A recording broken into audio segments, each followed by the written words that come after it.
God saved me from a near-death experience and almost committing suicide. I will share the steps that led up to that, how God saved me from the suicidal thoughts and near-death experience. Make sure you watch this whole video because each part is gonna add to one another. Make sure you sit down and just watch this whole thing.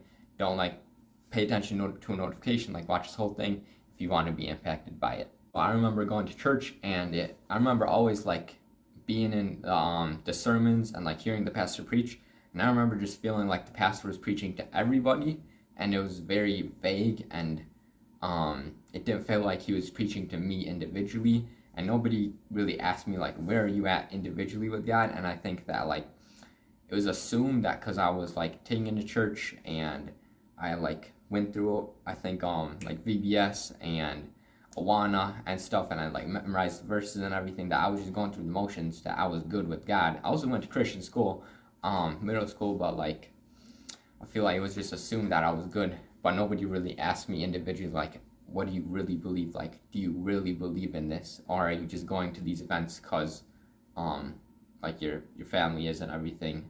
And it's anybody can really not believe in God. I remember there was this one moment that I remember super specifically, that I was at my house, and there was this there was blinds for the window to block the sunlight and everything, and there was this the thing to pull it and everything.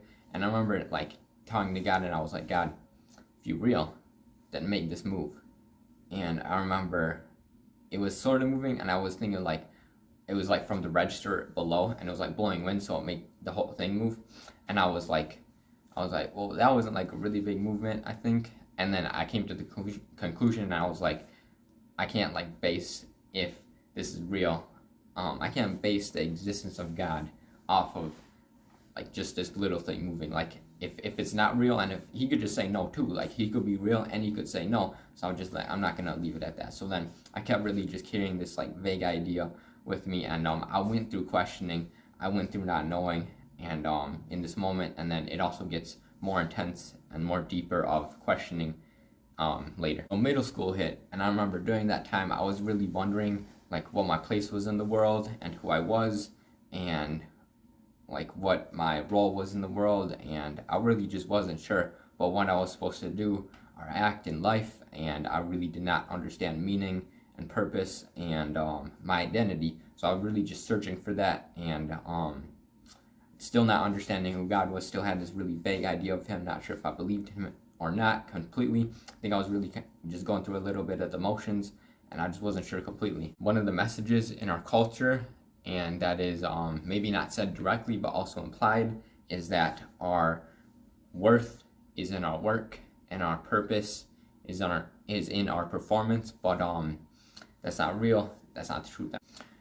In the grading system with school and everything with numbers, in our society, one of the biggest messages I feel in America, I don't know where you're watching this from, but I don't know in America, and what I've seen is our worth is in our numbers that we put up, grades too, letters and grades, not true things. And so I remember in high school there was this math class, and math, I'm not good at math, I've never been good at math, the type of math that is needed for school, I wasn't good with that. And I'm good at other types of math. I'm really good at mental math, but I'm not really good at that math. But the school system is just it's like a box of what they want people to fit in, and I just didn't fit in that. If they had a mental math training or class, I'll probably get an A in that. But this class, I didn't get an A in that too. And so the world systems are not good at showing true value and true worth. And so because of that message in the culture, I started to try to find my worth in my abilities, and my worth in what I could do, and who I was. Who I was in my abilities and my performance, basically. And I remember there was this math class, and there was this math, I was not good at math, so I had to get a math tutor. And I remember coming out of those sessions and being in them, just being so dead, and like I was like, this is not what, just going through it and just doing the numbers, and it just felt so emotionless and so draining, and it just felt like literally dead. Like coming out of those, I just felt like this, not like super heavy burden, but it just felt like my body was like pushing down to the ground even though I was walking, and it felt like there was this cloud around my head, and it was just like super confusing, and like life just felt confusing, and I felt like whenever I came out of those math sessions, life felt more confusing than when I was doing other stuff. And I just remember that so vividly, walking through the halls after the math class, like this sucks, like I don't like math, and it's because the world and its systems, especially school, are terrible at showing people their true worth and showing them their gifts. So I remember wanting to be above average and just be like above everybody else in society, just to be like unique, and because that's just always been inside of me, to not want to be just like everybody else, not just like follow trends and just be the same as everybody, but like literally be different. And I didn't even know where to start with that, and so I was just so lost and so confused, and so just like so like consumed with darkness, because there was no light, there was no answers. It just felt like there was questions. Sometime during middle school, me and my family went on this vacation, and we were in Alaska, and I was still kind of like not sure what my identity was, and I was still searching, and I was like I was at a pretty low point. This was like still a low point, and I remember I was on vacation with my family, and there was this train, and the train was like really fancy, so it had like places you could sit down and like eat food, like, and in the train there was a kitchen, and there were chefs with white hats on, and like the whole stuff, and like the waitresses, like everything. It was super fancy, and me and my family, like, we were eating, and there was a soup. It was a lobster bisque soup, and me and my family were like, this is really good. And so they're like, my two parents were like, Jake, you should go ask the waitress if you can get the lobster bisque soup recipe. And I was like, yeah, sure, like, that's cool, whatever, I'll do it, because I'm like, because they were thinking like I was a kid, so since I was a kid, they'd be more likely to give it to a kid than to an adult. So I was just like, yeah, whatever, like, I'll try it, that's cool. And I was just like it was nothing on them. That is the reason for the feelings that I'm about to have. So yeah, so I went and I asked the waitress for the recipe, and when I asked her, she was just like, I'm not sure if we can give it out, so let me just go ask the chefs in the back, and I'm gonna come out and I'll let you know. So she went back, she asked the chefs, she came out, and she was like we can't give it out because we want to keep it like secret, so that like they only have the recipe and other people don't make it, like make money off of it or something like that. And when she said that, like, she was like, I'm really sorry, can't do that and everything. And I remember when she said that, like, I was devastated, like, so sad, because I was believing that my purpose and my abilities and my worth was based off of my performance. And so to me, like, when I was like, oh, I'm gonna have to go back and tell like people that like I didn't get the recipe, it's like I failed at life, because that's what I was thinking was life's meaning in that moment. But it's not, or it wasn't, and I'll share that at the end of the video. And purpose wavers so quickly and so easily if it is not built on Christ. So that's why I was so devastated by such a simple thing, and it was wavered so easily, even though there was such a small thing. When purpose is not built on Christ, anything can change that, even the smallest things. So then after that, I went to the bathroom, and I remember I was crying, tears were streaming down my face, and I was just so confused, so sad, so angry. And I remember I was talking to God, and I was like, God, why do I feel these things? Like, if you're real, then why do I feel this way? And I was just so confused, because I didn't understand who he was and who he said he was. And I really didn't know who God truly was in that moment. And he's the Bible says he's close to the brokenhearted, but I didn't know that at the moment because I wasn't reading the Bible, so I didn't know that. I was asking God, why am I feeling this way? Why is this happening to me? And why do I feel the way that I do? And I was just so angry and frustrated with him, and it felt like he was far away. It felt like when I was talking to him, it felt like he was just this person that was so far away, and it didn't feel like he was close. And I didn't even know if he was real. And so I said to God, like, if you're real, then I don't want anything to do with you because you're a God. It felt like what I was saying to myself, which is not true, but I was saying this, and I said that if you're real, then I don't want anything to do with you because you're the reason for this pain. And I thought that God was the cause of it. And so I got out of the bathroom, and then I remember like walking through the train and going outside, like in between the two trains, like there's a platform that you can stand to like see the views and everything. And I remember like walking through the train and being outside and seeing the light from the sun and everything. And even though there was light, it still felt extremely dark. And it felt like there was this darkness like in my mind and like my face and my eyes, and it just felt like even though there was light around me, it just felt like closing, and it felt like everything was closing in, and just so dark in that moment. And so I was between the two trains, and there was the platform, and then there was like a little gate or fence to stop people from like falling over accidentally. And I remember thought to myself that if I jump over this gate, then like my life would end, and if my life ends, then like these feelings will be gone. And it felt like I didn't have anything to live for because I didn't understand the purpose and the love that God had for me in that moment. And it felt like that was it, but it wasn't it. And I was like seriously, like really strongly contemplating it, and like super strongly contemplating it. And so I was so consumed with darkness and sadness and confusion, and it felt like that was the only thing. Like it felt like that was it, and it felt like it was consuming me. It was consuming my mind. It was consuming my thoughts. It was consuming my entire body, and it felt like that was the only thing that I was in, was just confusion, and it felt like nothing made sense, and it felt like life didn't make sense, and it felt like God didn't make sense, and that's how I was feeling.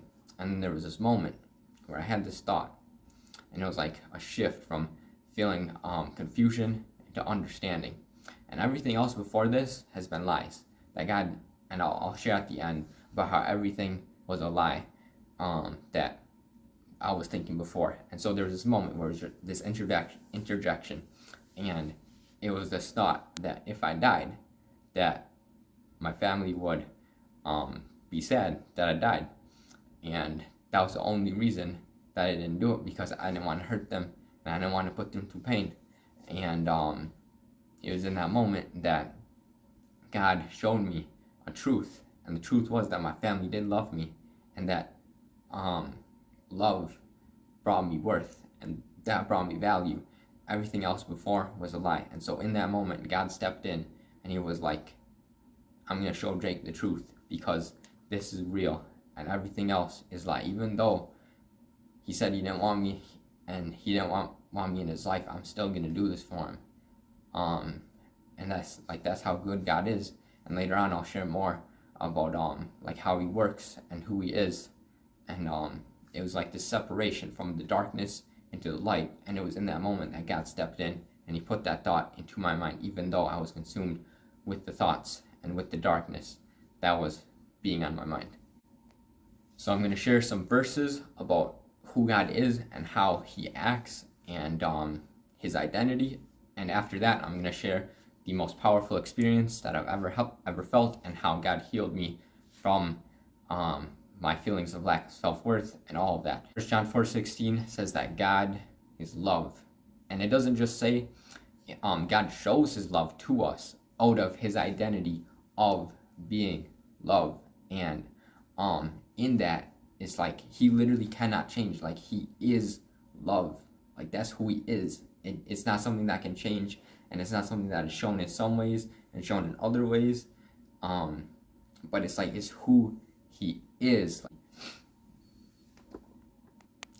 And in 1 John 1:5, it says, God is light, in him there's no darkness at all. So in that verse, it says that God is light, and it's the same way. Like, God cannot change to another darkness. Like, he cannot move from that. Like, he is light, and there's nothing that's going to change that, and there's nothing that God can do that'll change that. Like, that's literally who he is, no matter what. In John 14:6, Jesus says, I am the way, the truth, and the life. No one comes to the Father except through me. So these are three characteristics of God, three identities of God. First, love.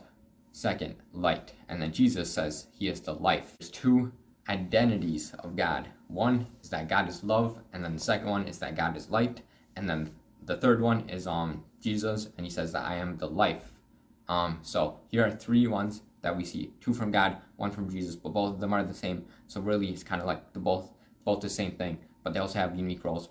And so, basically, what I'm saying is that God showed me the truth, which was that my family loved me, and everything else before that, it was a lie. So everything that I was believing before this was a lie. Jesus said that he's the truth, and that is like facts, like that's like truth, that's knowledge, and everything else before that was a lie. And the lies were that God is not real, that God was not caring, God was the cause of the pain, and that God was far away. All those were lies, and there's Bible verses that like show that that's not who God is. And I think that it was a combination of my sinful heart and the things that demons were putting in my mind that allowed for these thoughts to happen. Because I didn't understand who God was, because I didn't really read the Bible like for real to understand him for myself. In John 10:10, Jesus says, the thief comes only to steal, to kill, and to destroy. I have come that they may have life and have it to the full. And so it is because of this that I know that the thoughts that I was having were of two different people and two different kingdoms. And the thoughts before, I realized who loved me, and the thoughts of life. The thoughts of death were from evil and darkness, and the thoughts of life were from God and from Jesus and from life and from the light.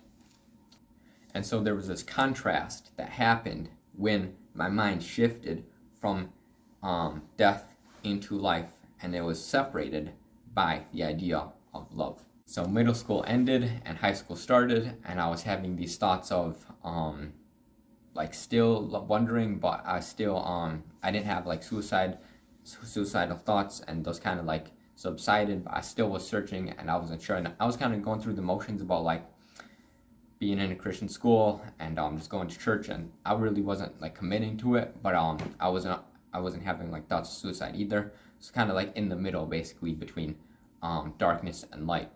And then this is the moment that my heart was changed forever.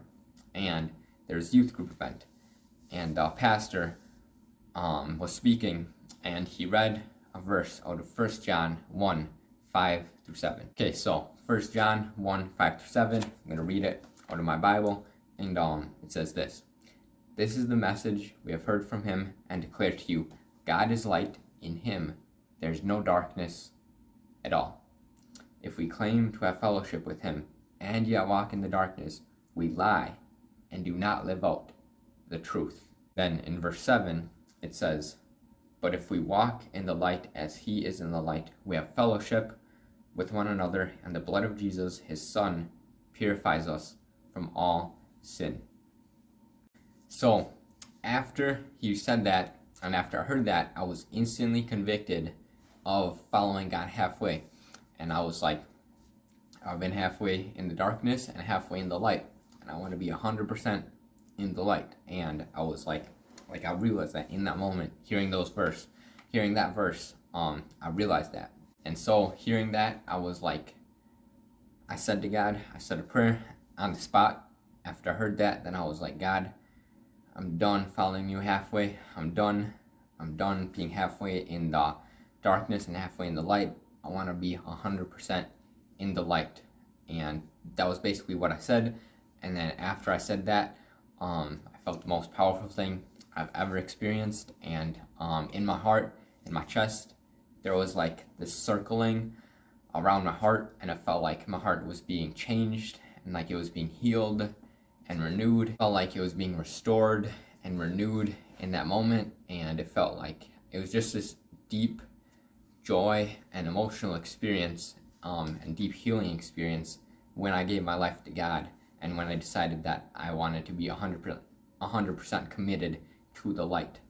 And it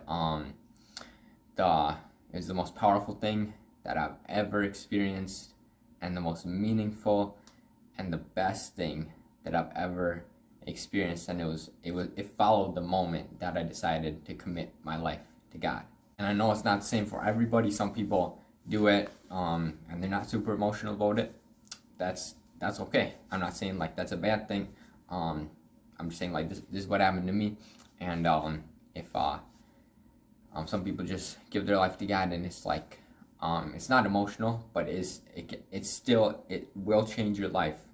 It will change your character if it's real, and it's real, genuine. But it doesn't have to have emotional. It doesn't have to be emotional. Ever since I gave my life to God 100% and committed to being in the light, then life has been filled with so much more meaning and purpose and fulfillment and deep fulfillment. Of course, there's been ups and downs in faith, but like overall, it's been way better than before. When I didn't give my life to God 100%, and when I wasn't reading the Bible, when I wasn't talking to Him and praying to Him. Before that, it's been like way better, way more filled with meaning, and way more life, because Jesus is life. So hit the like button if you think that God is good and you enjoyed the whole testimony. And now I'm going to transition into 10 points that I want you guys to remember from the story that are super essential. Man, so hit the like button and also share this with somebody that you think needs this. And man, comment, definitely comment. Let me know like how to raise life awareness, suicide awareness, and awareness for like just God and everything. If you rock with anything I said in this video, man, share it with somebody so that I can help them. And comment as well. Like I would love to hear what you guys think and what you guys thought about what I said. If this helped you in any way, if this helped your relationship with God, if it deepened it, let me know. I would love to hear it. If this helped you with suicide and it gave you hope, definitely let me know. I would love to hear from you. I also have Instagram if you want to DM me or anything. If you want my email, like whatever, just comment, let me know. So I have a ton of videos that can help you out if you're a Christian, or if you're just somebody that's new to this, or if you want to know more, whatever stage you're in, they can help you out, especially if you're a young Christian. There's a ton of videos, and 2 of them are how to be a Christian in today's world, which can help you navigate, because there's so many political issues and whatnot that can kind of seem like, how do I navigate these things? So check this one out. Or you can check out what book of the Bible you should start with right here. If you're a beginner, you're not sure where to start, check this one out right here.